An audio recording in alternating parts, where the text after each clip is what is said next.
help us all to love you more and more and more and more and still yet more till we become worthy of union with you, and help us all to hold fast to Baba's daman till the very end.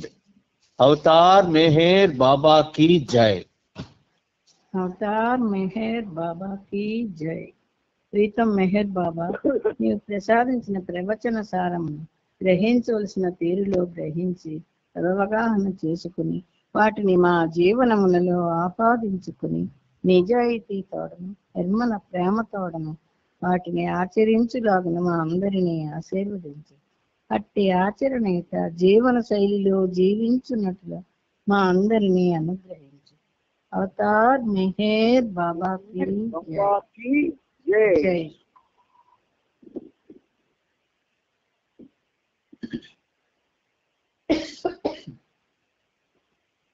యస్యాంతన్నాదిమత్స్యం నహి కరచరణో నామగోత్రం న సూత్రం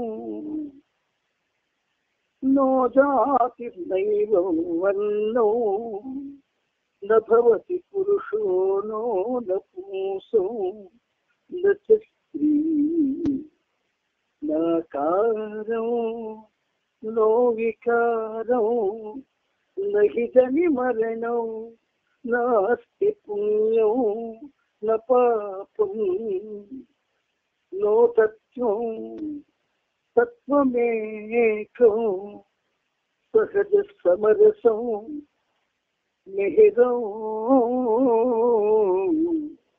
తం నమామి మిహిరం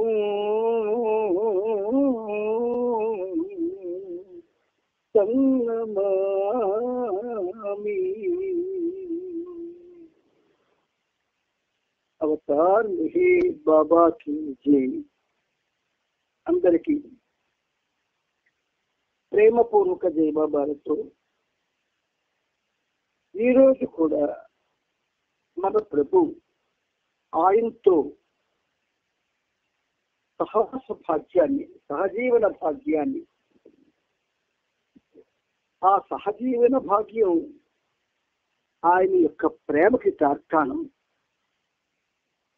అందువలన మనం ముఖ్యంగా ఈ పనిముట్టు మాట పక్కన పెడితే వీరంతా చాలా అదృష్టవంతులు.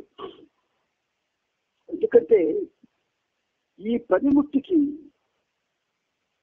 కేవలం బాబాతో, బాబా పనితో, బాబా యొక్క నామస్మరణతో మాత్రమే పని. మిగతావి ఒక విధంగా చెప్పాలి అంటే నామస్మరణ కన్నా ఏది ఘనమైనది కాదు. కనుక బాబా మనకి ఇంతటి అవకాశాన్ని ఇస్తూ మీలో ఒక విధంగా ఏకాగ్రత అనేది నెమ్మది నెమ్మదిగా రగిలిస్తూ ఉన్నాడు ఆయన. అందువల్ల ఆ పురుషోత్తమునికి, ఆ దివ్య తేజోమయునికి నీ తరపున, నా తరపున, ప్రపంచ భక్త కోటి తరపున శత సహస్ర కోటి పాదాభివందనాలు హృదయపూర్వకంగా అర్పించుకుంటూ ఇప్పుడు మనం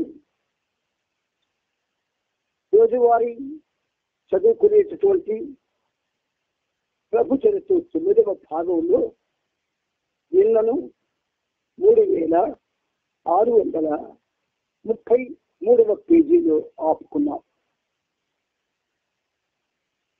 మీద నుంచి 3వ పేరాలో ఆపుకున్నాం. ఆ పేరా యొక్క ఆఖరి వాక్యాన్ని చదివి మనం ముందుకు వెళదాం. ఆ రోజున నవజీవన షరతుల్ని ఒక్కొక్కరికి వ్యక్తిగతంగా అందజేయాలని నిర్ణయించారు.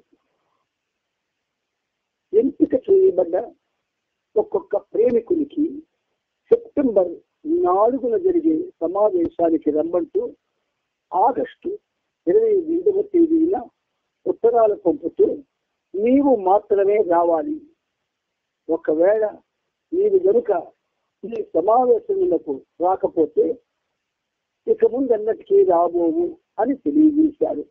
తరువాత ఆ సమావేశపు తేదీని ఆగస్టు 31కి మార్చారు. అవతార పురుషుడు నవజీవనాన్ని మన యొక్క ఆధ్యాత్మిక పురోగతి కోసం ఆయన ప్రారంభించారు. ఇది ఏదో ఏడాదికి ఒకసారి మొక్కుబడిగా చేయవలసింది కాదు. ఈ నవజీవనం మనం ఇప్పుడు చదువుకుంటున్నాం. నవజీవనంలో ప్రవేశించక ముందే నవజీవన షరతుల్ని బాబా అందరికీ కూడా నొక్కి వక్కాణిస్తూ ఉన్నారు. అందులో అనేక విషయాలు మనకు తెలుస్తాయి కూడా. అయితే ఈ నవజీవనం బాబా అన్నారు, ఒకరు కానీ ఒక 5-6 కానీ లేక ఒక గ్రూప్ కానీ కలిసి చేయవచ్చు. దానివల్ల నవజీవనంలో బాబాతో పాటు ఎవరెవరైతే ఆ నవజీవనంలో పార్టిసిపేట్ చేశారో వాళ్ళందరూ కూడా వాళ్ళు పొందినటువంటి లబ్ధి పొందగలుగుతారు అని బాబా ఒక మాట అన్నారు. అయితే ఇది సామాన్యమైన విషయం కాదు. కానీ ఇది తెలుసుకున్నప్పుడు మన దృష్టంతా బాబా మీద, బాబా విశ్వమానవ కార్యక్రమం మీద, నవజీవన రహస్యాల మీద, వీటి మీద కానీ కేంద్రీకృతమైతే మనకి చాలు. మెహరాబాద్ లో సమావేశాలు జరుగుతుండగా పూనా నుండి జగన్నాథ్ కేశవ్ రంగోలే, లక్ష్మణ్ థాడే, కిషన్ థాడే, మధుసూదన్, ఎల్లప్ప పుంగ్, రామచంద్ర గాడేకర్, కృష్ణ బందిల్లి, మరొక వ్యక్తి అహ్మద్నగర్ వచ్చారు. వారు వచ్చిన విషయాన్ని ఆది సీనియర్ బాబాకు తెలియపరిచాడు. కానీ బాబా దర్శనానికి అనుమతించలేదు. 26 ఏళ్ల రంగోలే, 16 ఏళ్ల మధుసూదన్ వీరిద్దరు గాడేకర్ ద్వారా బాబాను గురించి తెలుసుకొని బాబాను దర్శించాలని మొదటిసారిగా వచ్చారు. రంగోలేకి ఇటీవలే శస్త్రచికిత్స జరగడంతో అతను నడవద్దని డాక్టర్ సూచించాడు.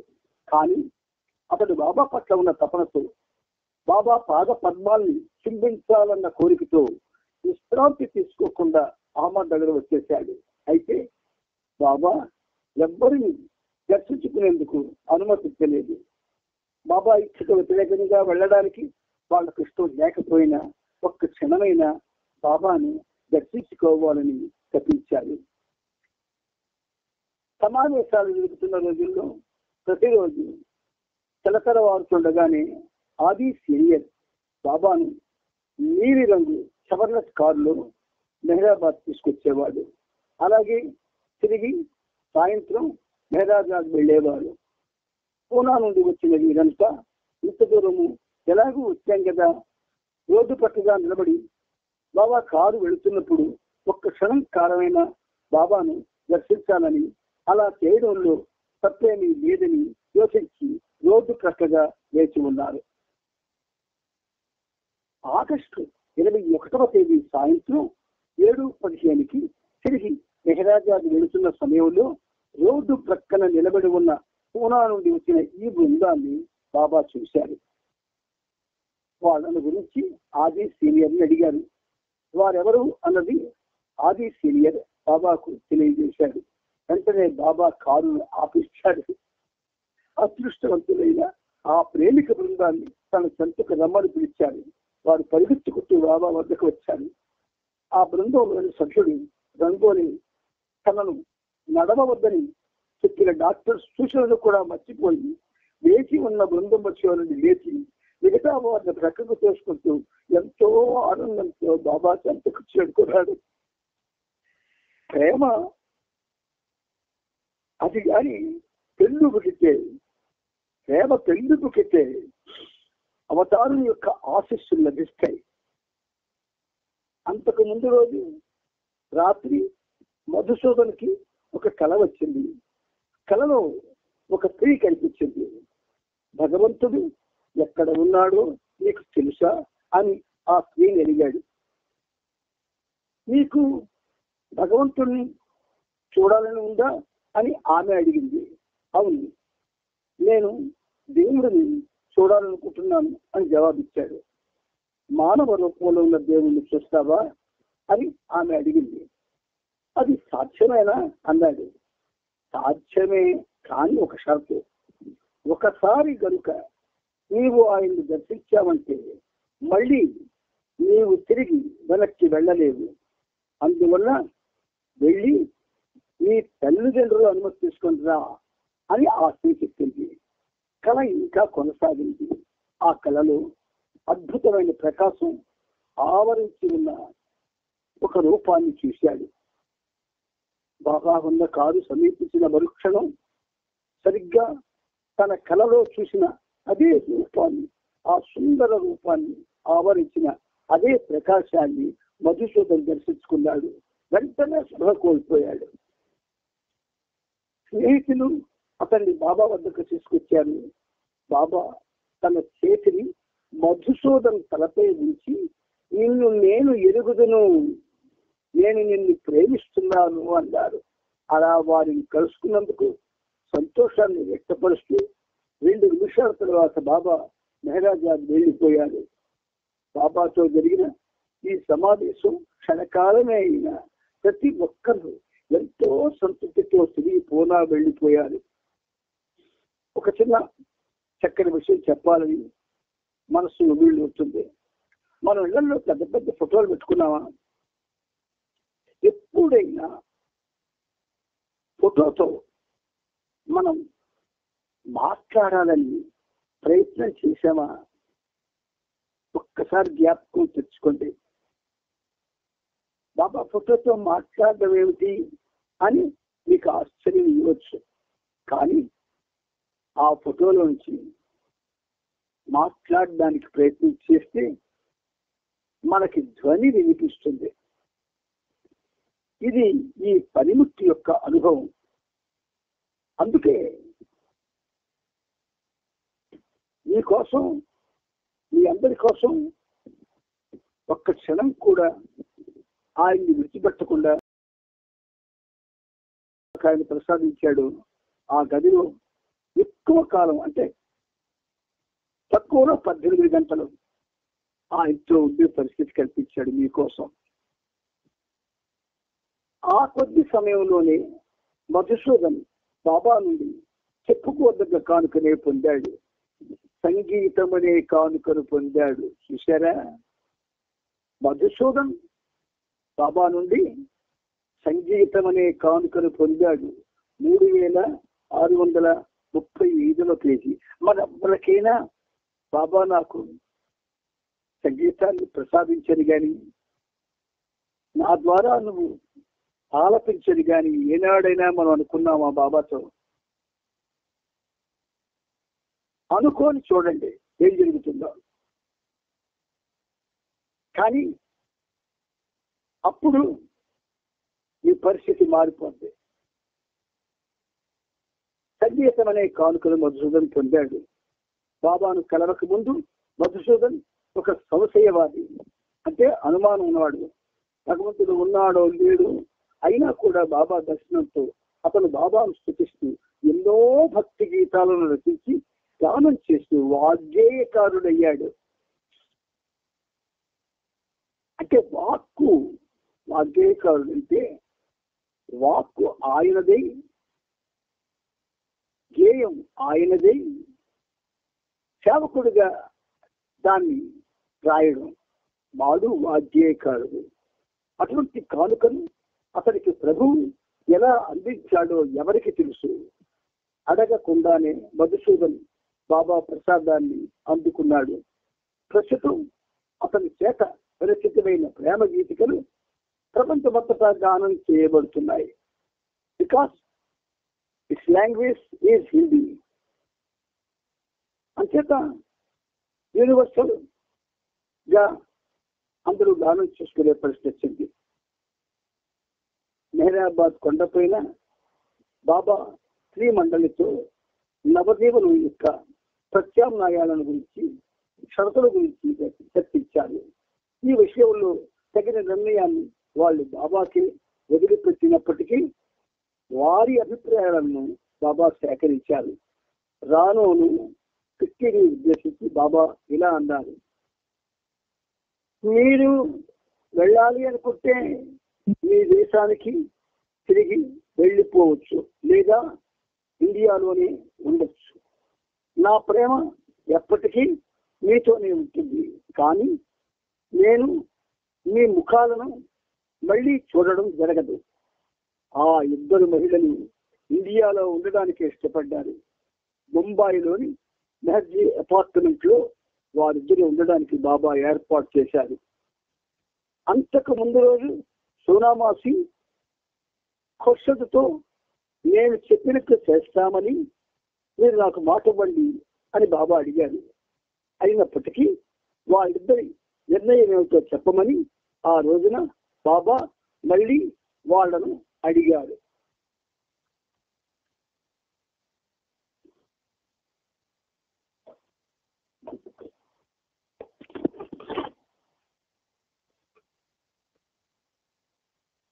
అయితే ఇక్కడ ఒక విషయం మనం జాగ్రత్తగా జ్ఞాపకం ఉంచుకోవాలి. మెహర్ బాబా అంటే మానవ రూపంలో ఉన్న భగవంతుడు.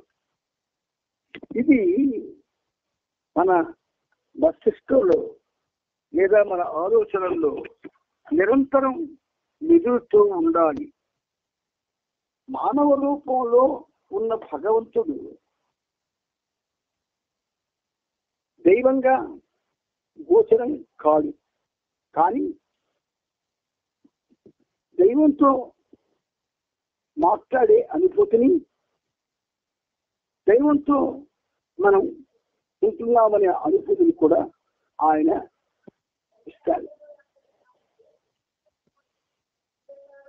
ఇక్కడ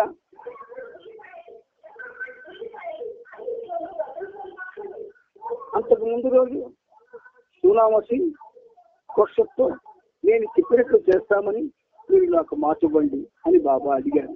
అయినప్పటికీ వాళ్ళిద్దరి నిర్ణయం ఏమిటో చెప్పమని ఆ రోజున బాబా మళ్ళీ వాళ్ళని అడిగారు. ఖుర్షద్ బాబాకు వాగ్దానం చేయలేదు.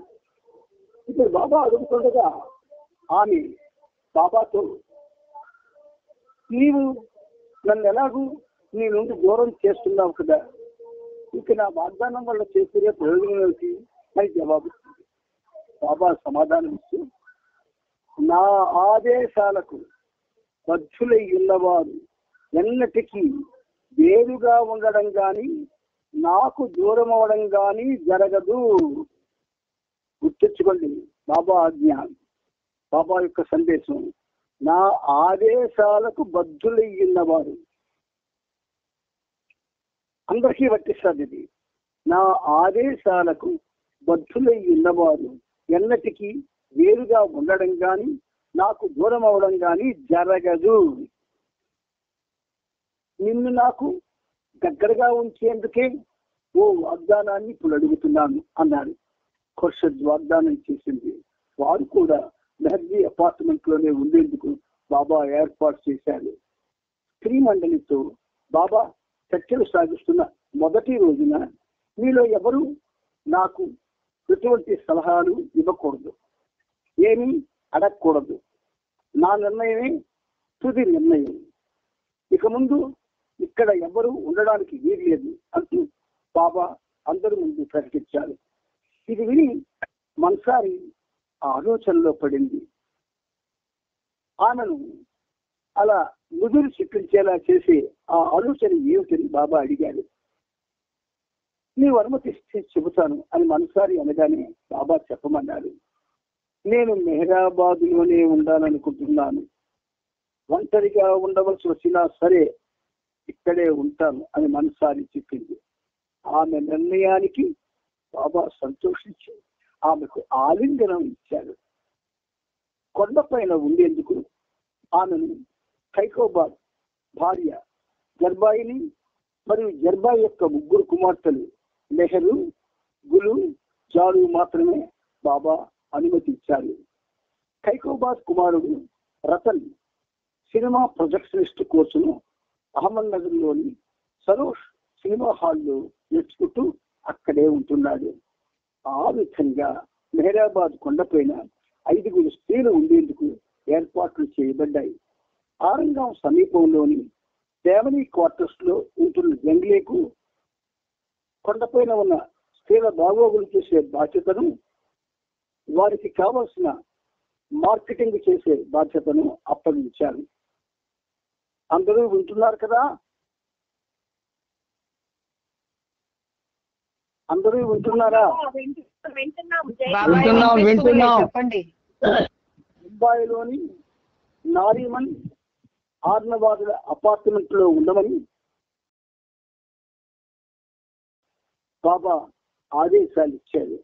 బైబిల్ భార్య సల్టూన్ కూతురు దౌరాను వాడు పవార్తో పాటుగా పూనాలోని బింద్రా హౌస్ లో ఉండమని బాబా ఆదేశాలు ఇచ్చారు. బైబిల్ యొక్క మరొక కుమార్తె సర్వార్ బొంబాయిలో ఉంటున్నది. నవజీవనంలో తనతో పాటు వచ్చే స్త్రీలు 4 అని బాబా ప్రకటించారు.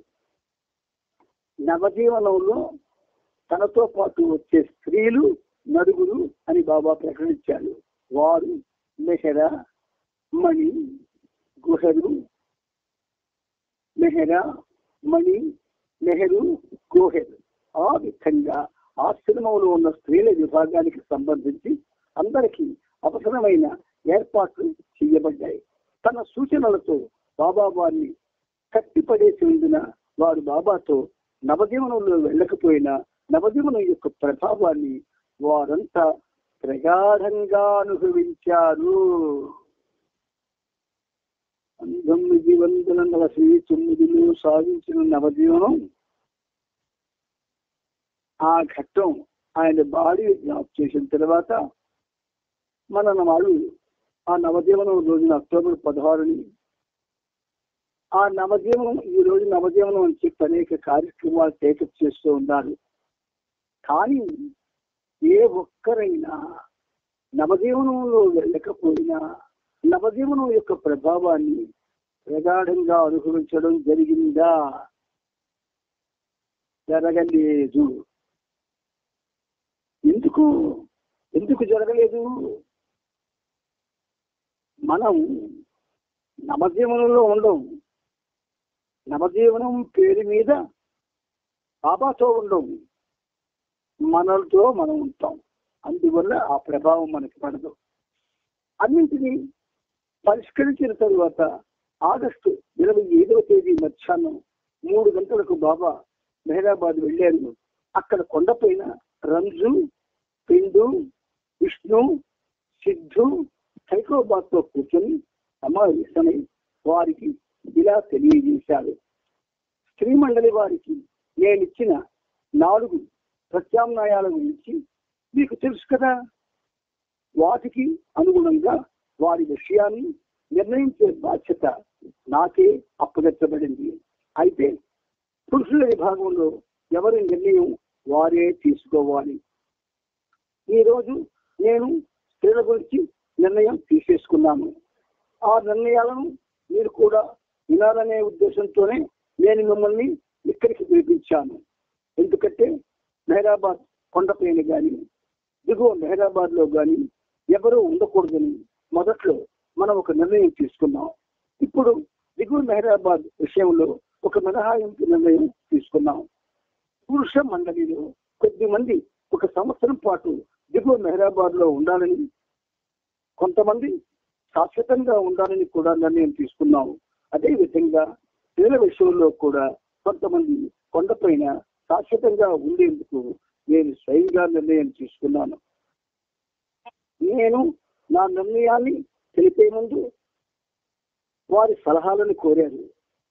ఒకసారి ఖైకోబాద్ కుటుంబ సభ్యులు తమను కొండపైనే ఉండనిమ్మని విజ్ఞప్తి చేశారు. ఈ ఆలోచనకు నేను ఒప్పుకున్నాను. కానీ ఒక అంశం కారణంగా నా నిర్ణయాన్ని బయటపెట్టడానికి వెనుకాడాను. ఆ అంశం కూడా ఇప్పుడు పరిష్కారమైంది. ఇక ఈ 5 వ్యక్తులు దిగువను ఉదరించిన 2 అవగాహనల ప్రకారం నడుచుకున్నట్టయితే కొండపైన శాశ్వతంగా ఉండొచ్చు. మొదటి అవగాహన, ఇక ముందు ఎప్పటికీ నన్ను చూడాలని ఎదురు చూడకూడదు, లేదా నేను ఎప్పటికైనా వచ్చి కొండపైన ఉంటానన్న కనీసపు ఆలోచన కూడా మనసులోకి రానియకూడదు. మొదటి అవగాహన. రెండవది, కొండపైన వారు ఉండడానికి చేసిన ఏర్పాట్లకై విధించిన షరతులన్నింటికీ బద్ధులై ఉండాలి. మన్సారి, కైకోబాద్ భార్యాబిడ్డల ఎదుట ఈ షరతులను మరొకసారి చదివి వినిపించగా వారంతా వీటికి లోబడి ఉంటామని వాగ్దానం చేశారు. మేరాతో సహా ఈ మండలిలోని ప్రతి ఒక్కరి కోసం నేనే నిర్ణయం తీసుకోవడం జరిగింది. నా నిర్ణయాన్ని భగవంతుని ఎదుట అంతా అంగీకరించారు. స్త్రీ మండలిలోని ప్రతి ఒక్కరూ తాను తీసుకున్న నిర్ణయానికి పూర్తి బాధ్యత తామే వహించడానికి నా సమక్షంలోనూ భగవంతుని ఎదుటలో ఒప్పుకున్నాను కూడా అంటూ బాబా ఈ విషయాన్ని మళ్ళీ చెప్పారు. బాబాతో పాటు వెళ్ళని స్త్రీలు కొన్ని ప్రత్యేకమైన సూచనల ప్రకారం జీవించవలసి ఉంది. ప్రతి స్త్రీకి విడివిడిగా ప్రత్యేకమైన ఆదేశాలను ఇస్తానని బాబా చెప్పారు. భౌతికంగా ప్రతి స్త్రీ సభ్యురాలు బాబా నుండి దూరంగా ఉన్నప్పటికీ బాబా వారి కోసం నిర్దేశించిన విధంగా జీవిస్తూ బాబా యొక్క నవజీవనంలో వారు భాగం పంచుకోవచ్చునని ప్రతి స్త్రీకి అవగాహన కలిగించడమైంది.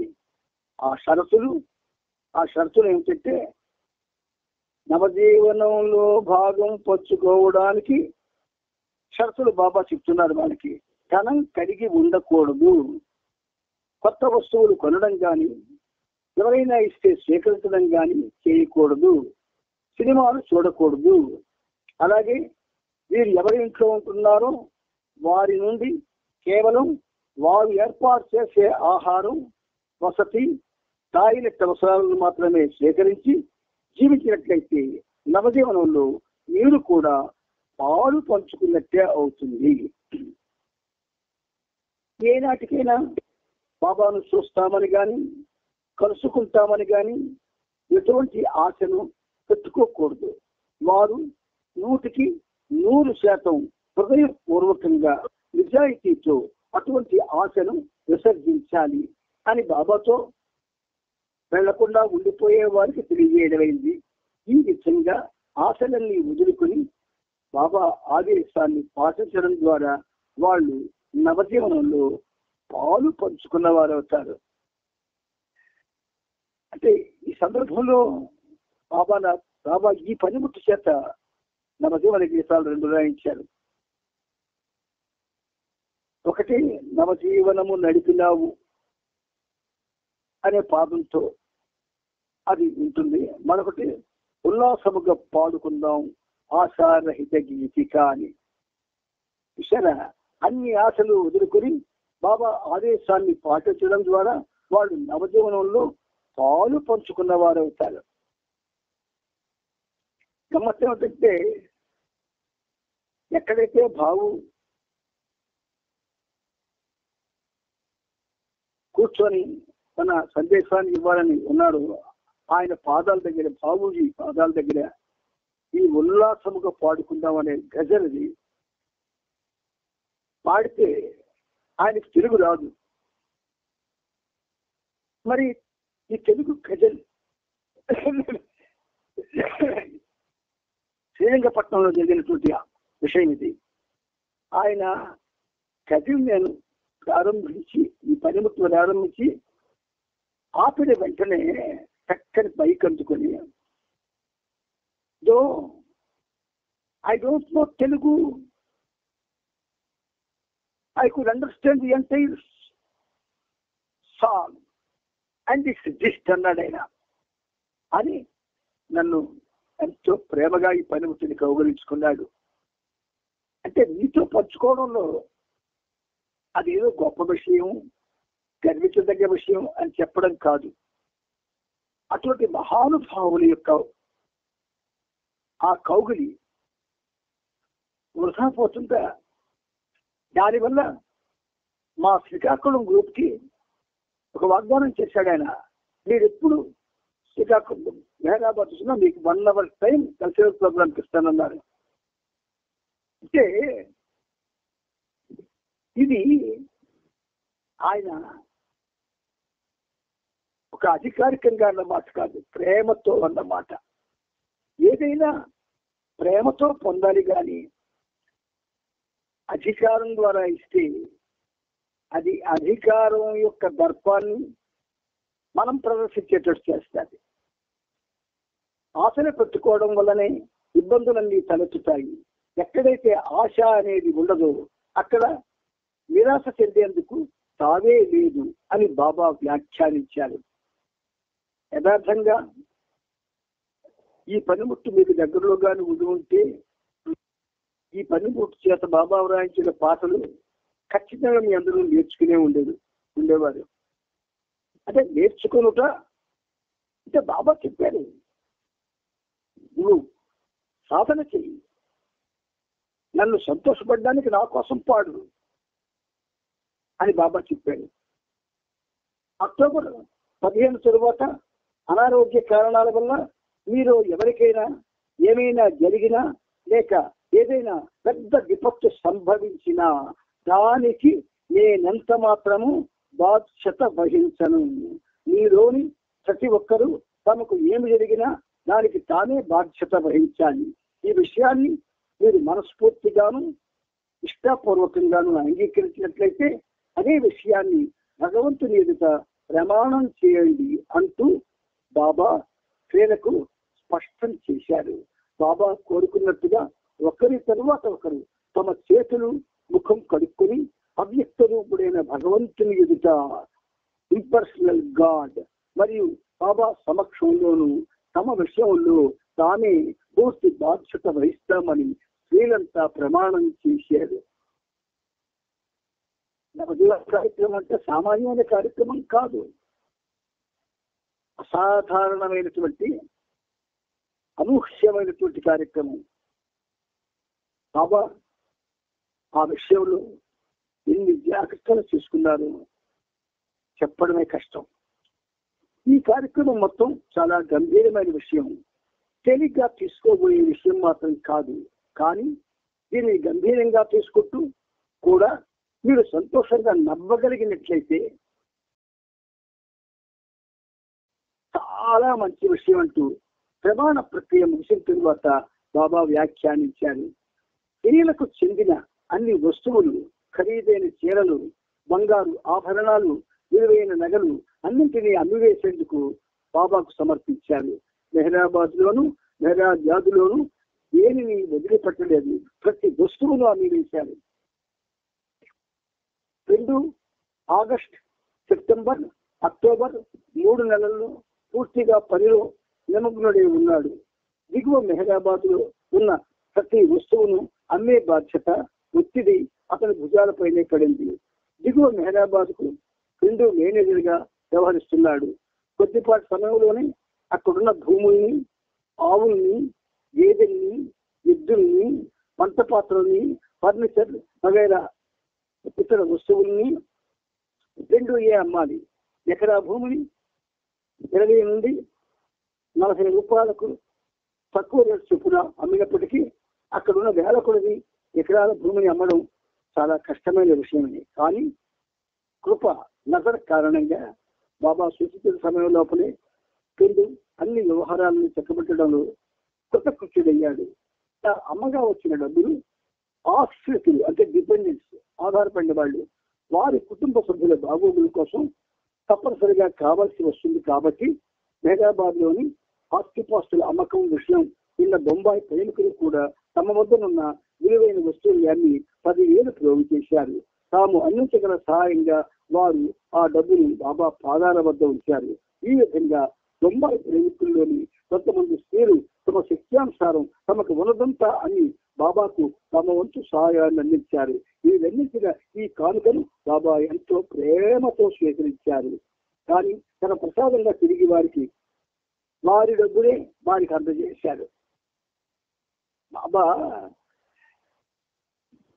ప్రేమకి ఆకృతి వచ్చింది. బాబా అంటే ఏమిటి? ప్రేమకి ఆకృతి వచ్చినట్టే. సరే, మనం ఒక విధంగా ఇందులో ఉంటే భయమర్చిపోతాం. కానీ ఈ ఫేజ్ చాలా ఉన్నతమైంది. అంచేత మనం కూడా ఆ నవజీవన ఆ దశని ఇంట్లో అనుభవిస్తే చాలా అద్భుతంగా ఉంటుంది. కానీ అలా అనుభవించడానికి ఎవరో ఒక మార్గదర్శకుడు ఉండాలి, తప్పదు. అంతవరకు అటువంటి ప్రక్రియ మనం చెయ్యలేము. బాబా యొక్క ప్రేమ వలన మనం ప్రభు చరిత్రాన్ని చదువుకోగలిగాం. ఇప్పుడు ఒక గీతాన్ని